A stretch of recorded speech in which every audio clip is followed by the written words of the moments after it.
Hello everyone, मैं अविनाश रंजन।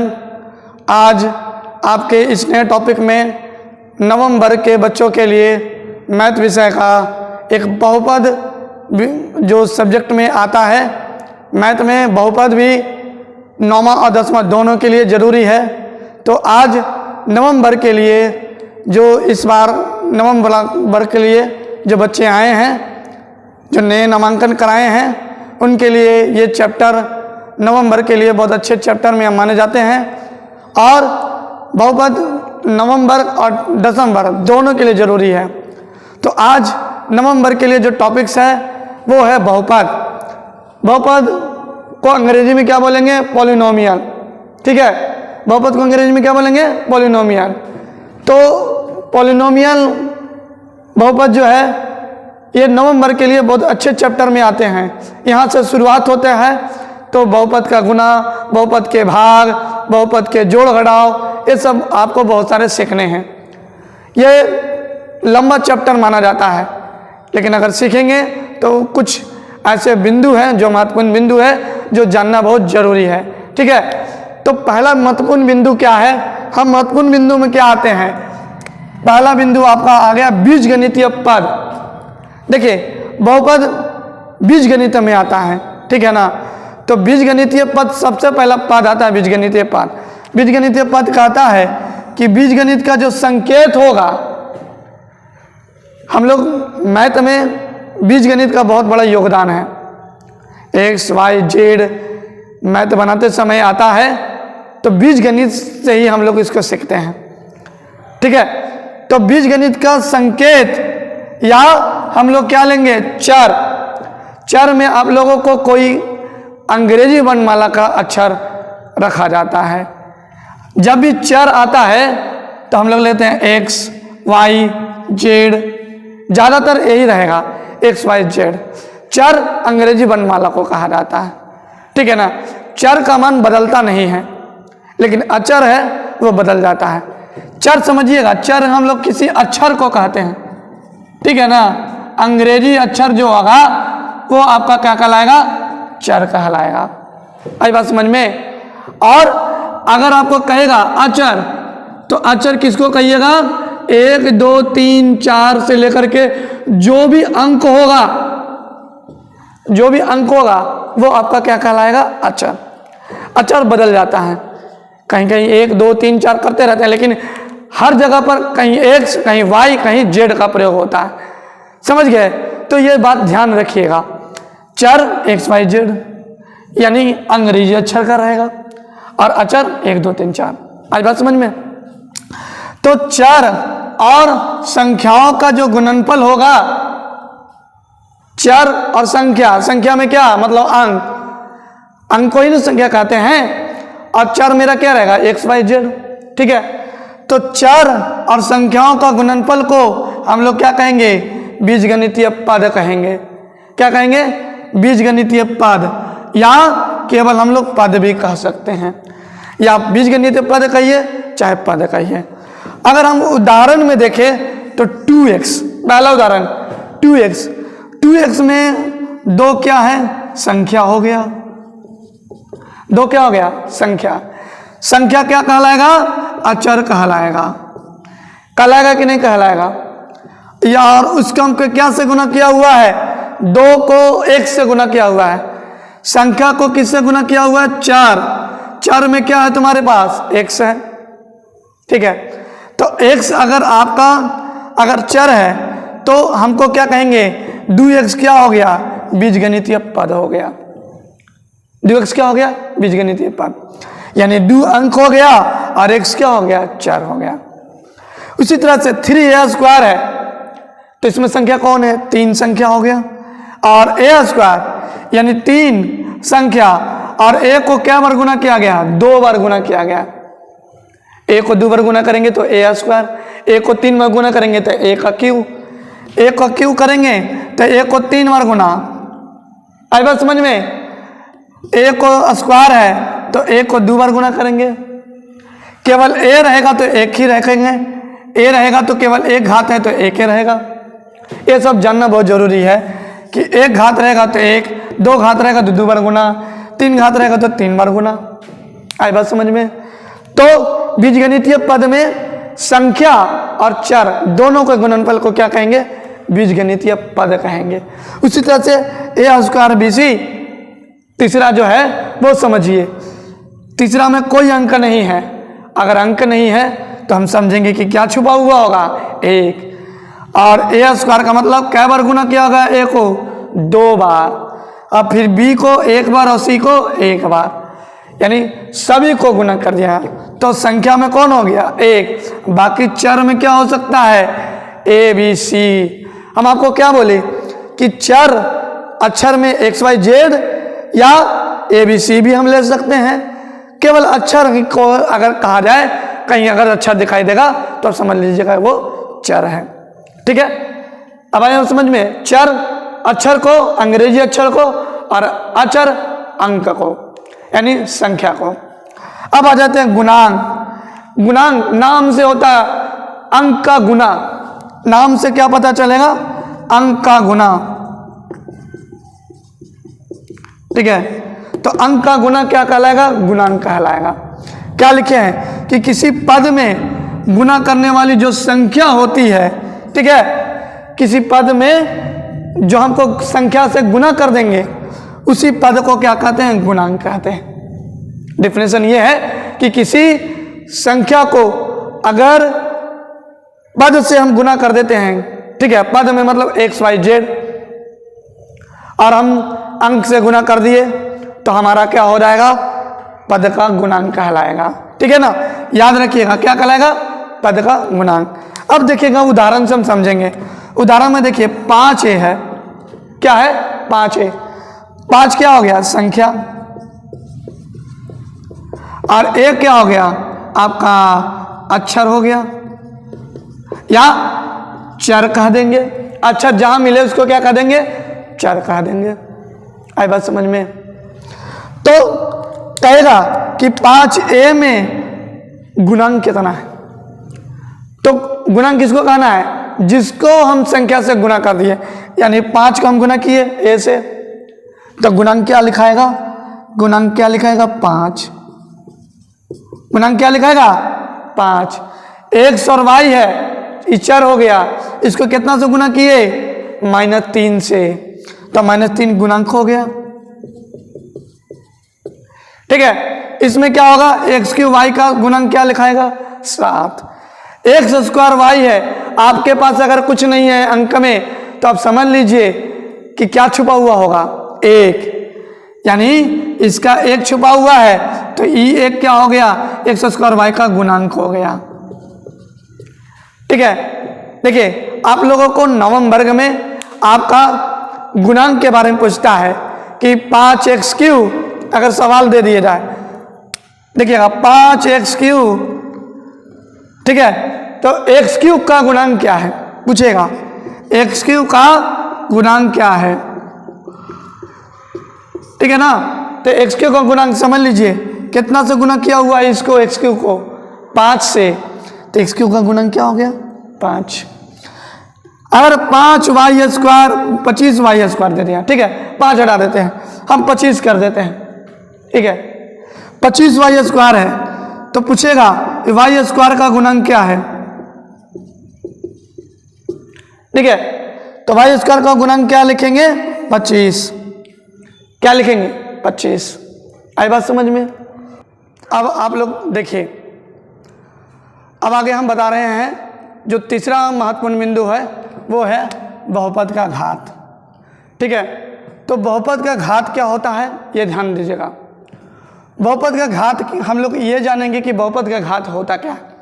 ठीक है, तो किसी भी बहुपद में जो सबसे बड़ा घात होगा, ठीक है ना, ये ध्यान देना है, किसी भी बहुपद में जो सबसे बड़ा घात, वो घात जो पद के घातांक को, देखिए ध्यान दीजिएगा, जो सबसे बड़ा घात होगा उसके पद के जो घातांक होगा उसी घातांक को क्या कहना है? बहुपद का घात कहना। ठीक है, क्वेश्चन अगर कैसे रहेगा, बहुपद का घात अगर हमको चेक करना है कि हमको बहुपद का घात कैसे बनेगा, तो जिस पद में, यानी जो बहुपद हम लेंगे उसका जो सबसे बड़ा चर जो होगा, चर का जो सबसे बड़ा मान होगा वही क्या कहलाएगा, बहुपद का घात। यानी वो घात जो है सबसे बड़ा मान होगा, वही घातांक को क्या कहते हैं, बहुपद का घात कहते हैं। ध्यान दीजिए, एक उदाहरण है, क्या कहता है क्वेश्चन में, x³ 7x² 5x + 4 एक बहुपद हमको दे दिया गया है, ठीक है। तो देखिएगा कि इसमें सबसे बड़ा घात किसके पास है, ठीक है। तो यहाँ देखिए 3 दिया हुआ है। घात किसको कहते हैं, किसी के अगर कोई चर ले लिए, x ले लिए या a ले लिए या y ले लिए या z ले लिए, है ना, ये तो चर हो गया। उसके ऊपर 2 या 3 या 4 या 5, तो ऊपर में जो रहता है पावर में, इसको पावर कहते हैं अंग्रेजी में, ठीक है ना, हिंदी में घात कहते हैं। तो x के ऊपर में जो घात होगा वो क्या कहलाएगा, 2। y के ऊपर में क्या कहलाएगा, 3। घात कितना होगा y का, 3। a का घात कितना है, 4। z का घात कितना है, 5। ये सब क्या हो गया, घात, ठीक है।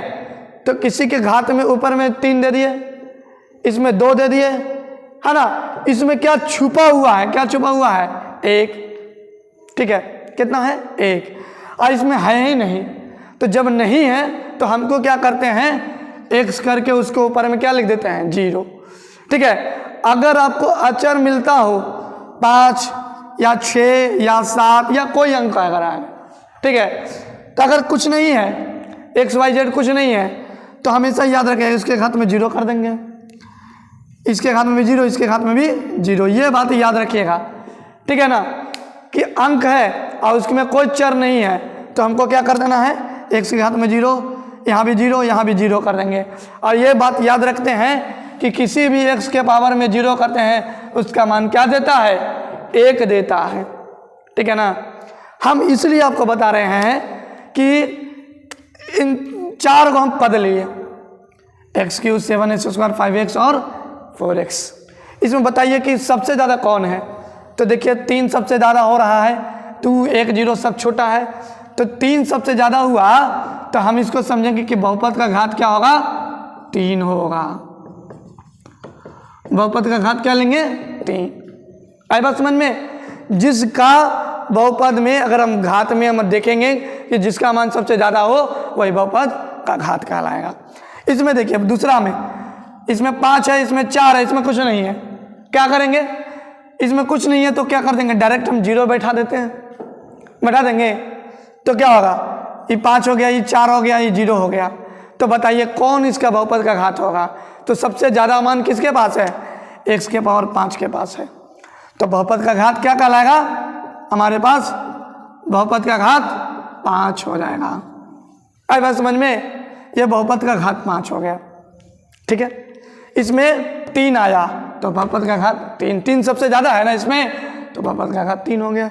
इसमें बहुपद का घात सबसे ज़्यादा किसमें है, 5 है, तो हम 5 लिख लिए। आई बात समझ में। अब आ जाइए चौथा सबसे महत्वपूर्ण बिंदु, हम बार बार बहुपद कर रहे हैं।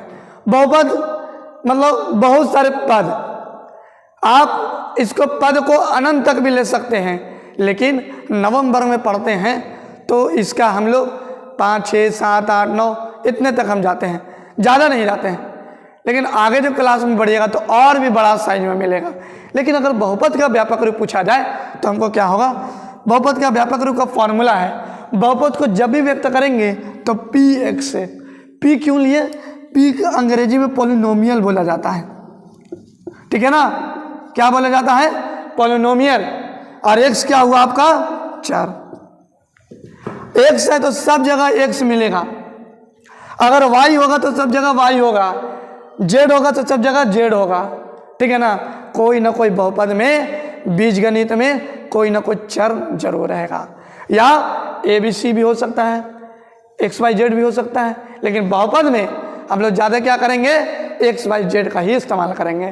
तो ध्यान दीजिएगा, हम लोग बहुपद का व्यापक रूप, देखो एक बात याद रखना, जब भी बहुपद को लिखते हैं तो घटते क्रम में लिखते हैं, ठीक है। यहाँ ध्यान देना, n बड़ा है, n-1 उससे छोटा हो गया, घट रहा है कि नहीं घट रहा है। n का मान अगर 5 देंगे तो n-1 का मान कितना हो जाएगा, 4 होगा कि नहीं होगा, n-1 का मान। अगर उसी तरह से n-2 करेंगे तो क्या हो जाएगा, 3। आई बात समझ में। n-3 करेंगे तो क्या हो जाएगा, 2। n माइनस क्या करेंगे 4 करेंगे तो कितना हो जाएगा, अभी 1 हो जाएगा, और n माइनस 5 करेंगे तो 0। मतलब n कितना मान से शुरू हुआ, 5 से, तो 5 से किए तो n बड़ा हो गया, n का मान 5 है, n का बड़ा हो तो उससे बड़ा, उससे छोटा क्या होगा n माइनस 1, उससे छोटा क्या होगा n minus 2, n minus 3, n minus 4, n minus 5, यानी सब क्या हुआ, ऊपर से नीचे घटते क्रम में आ गया। तो बहुपद को हम सजाते हैं ना तो घटते क्रम में सजाते हैं।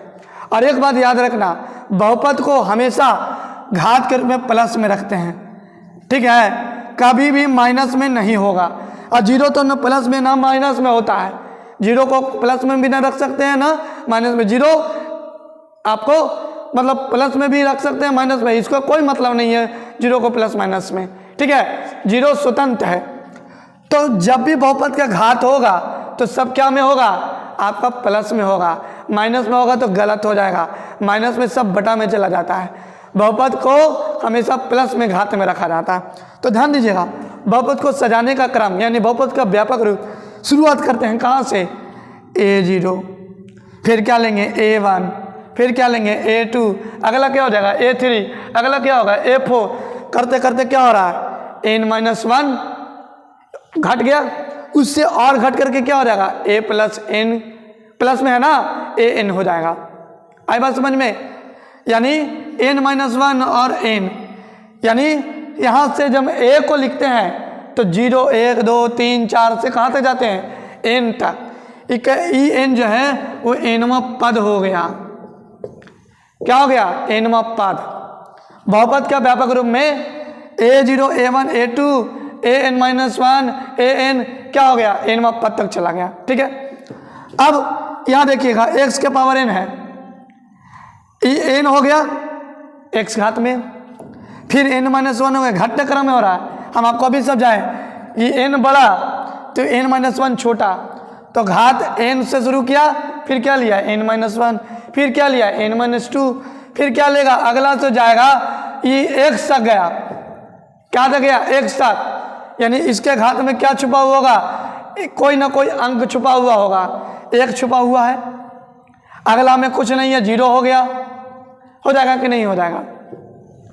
ये x के n पद तक जाते हैं, लेकिन हम लोग x और n के 0 लिखने की जरूरत नहीं पड़ता है। हम क्या जानते हैं an माइनस 1 और फिर x और फिर अगला क्या हो जाएगा an हो जाएगा, ठीक है ना। तो ये बहुपद का व्यापक रूप होता है। बहुपद का व्यापक रूप a0 है वो क्या हो गया अचर, a0 से शुरू किया हुआ अचर हो गया, और इधर क्या हो गया अचर। देखिएगा बहुपद जब बनाते हैं ना तो चर और अचर दोनों बनाते हैं, ठीक है। जैसे हम उदाहरण में देखिए px क्या लिए 2x के पावर 5, फिर क्या लिए 3x के पावर 4, 2 3 4 5 6 7 5, ये अचर में हो गया, अंक में इसमें कुछ भी रख सकते हैं तो बदल भी सकता है। लेकिन हम अगर चर चले हैं यहाँ पर x, क्या चले हैं x, तो सारा चर हमारा क्या होगा x होगा। तो हम शुरुआत करते हैं 5 से, 5 घात, फिर 6 नहीं होगा, अब क्या होगा घट जाएगा, 5 के बाद 4, उसके बाद 3, उसके बाद 2, उसके बाद क्या छुपा हुआ है 1 छुपा हुआ है, फिर अगला क्या हो जाएगा 0।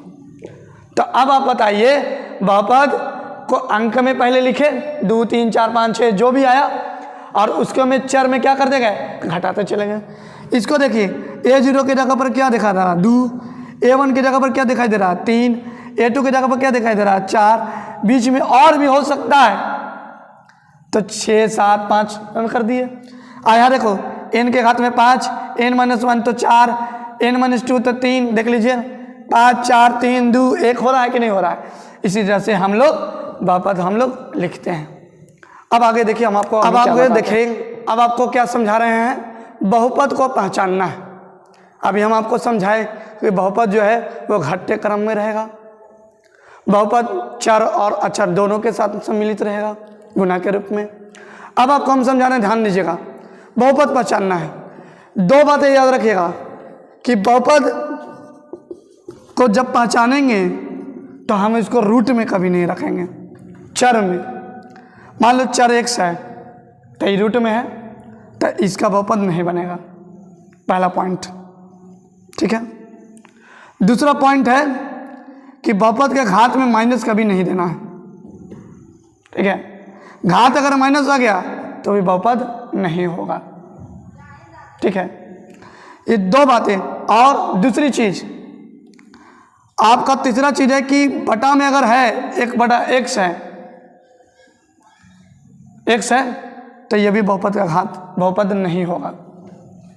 क्या होगा? बहुपद नहीं होगा। कौन? 1/x। ये तीन बातें याद रखना है कि बहुपद हम पहचान सकते हैं। अगर हम इसके बाद हम जानते हैं x² 3x + 6 है, हम बहुपद को पहचानेंगे। ठीक है, कि है या नहीं। तो देखिए इसमें कहीं माइनस में नहीं है, 4 में प्लस में है, ये भी 4 है, एक हाथ छुपा हुआ है, और इसमें क्या छुपा हुआ है? 0 छुपा हुआ है ना। तो बताइए ये बहुपद होगा कि नहीं होगा? देखिए हम आपको क्या बोले, रूट में नहीं होना चाहिए, माइनस में नहीं होना चाहिए, और बटा में नहीं होना चाहिए। तो इसमें देखिए तो बटा में नहीं ना है, रूट में नहीं ना है, और माइनस में नहीं है, तो ये क्या हुआ? बहुपद है। अब देखिए ये x है और इसके बटा में भी 2x आ गया, तो बटा में आ गया, ये वाला आ गया ना, तो बटा में आ गया, तो ये आपका क्या होगा? बहुपद नहीं होगा। आई बात समझ में? ये बहुपद नहीं होगा। ठीक है, बटा वाला बहुपद नहीं होगा। ठीक है, और यहाँ देखिए अब तीसरा में देखिए इसमें माइनस आ गया, इसका मतलब क्या है? ये बहुपद नहीं होगा, क्योंकि माइनस हम बता चुके हैं कि माइनस जब आएगा तो बहुपद नहीं होगा। अब देखिए इसको रूट में लिया है, और एक बात याद रखना, रूट का मान हमेशा क्या होता है? हम लोग याद करते हैं रूट का मान को 1/2 लिया जाता है। हम पहले भी हम बता चुके हैं कि रूट का अगर कोई चर हो बहुपद के रूप में तो ये बहुपद नहीं होगा, नहीं होगा, रूट में आ गया। अब यहाँ पर √3 है, अंक में है, मगर चर में रूट नहीं है। यहाँ तक तो ठीक है, लेकिन इसमें रूट मान है मगर ये रूट चर आ गया, एक आध जगह आ गया, इधर है, इधर नहीं है, इधर है, लेकिन ये रूट दिखाएगा तो ये बहुपद नहीं होगा। आई बात समझ में? लेकिन अगर आपको 7 है, माइनस में चर नहीं है, तो भी ये बहुपद होगा। क्या होगा? एक पद वाला। कैसे? -7 लिखे हैं, उसके घात में कुछ नहीं छुपा हुआ, तो क्या होगा? 0। इसमें रूट में नहीं है, घात में माइनस नहीं है, बटा में भी नहीं है, मगर अगर खाली 7 है, अगर 4 में दे दिया 3 देगा, घात में नहीं है, इसका छुपा हुआ क्या है? x0। तो ये 0 अगर रहेगा, रूट में नहीं, बटा में नहीं, तो ये क्या होगा? बहुपद कहलाएगा। एक पद वाला बहुपद हो गया। ठीक है, अगर खाली दूर रहता ये क्या होगा? बहुपद होगा। अब कैसा बहुपद होगा? केवल अंक है नहीं, इसके अंदर भी एक छुपा हुआ 0, x के पावर 0 चर छुपा हुआ है, तो ये भी क्या कहलाएगा? बहुपद कहलाएगा। ठीक है, तो देखिए यहाँ पर घटते क्रम में आया तो 0 है कि नहीं? 6x0 एक पद वाला लास्ट में जो है, तो 6 से 0 आया, तो यहाँ पर -7 था, तो x0 कर लिए, तो ये भी क्या कहलाएगा? बहुपद। 2x0 कर लिए, ये भी क्या कहलाएगा? बहुपद। ठीक है, तो आपको आज के वीडियो में इतना ही रहेगा। अगला वीडियो में आपको बहुपद से जुड़ा हुआ बहुत सारे सवाल गणित में पूछा जाता है, ठीक है ना, तो इसके बारे में हम आपको अगले सप्ताह में, अगला वीडियो में हम आपको बताने वाले हैं। जो ये वीडियो बहुत अच्छा लगा होगा तो इसको ज़रूर लाइक कीजिए, सब्सक्राइब कीजिए जो नए चैनल में आए हैं, और साथ ही साथ अपने दोस्तों के पास इसको ज़रूर से ज़रूर शेयर कीजिए। धन्यवाद। अगले वीडियो में फिर मिलेंगे।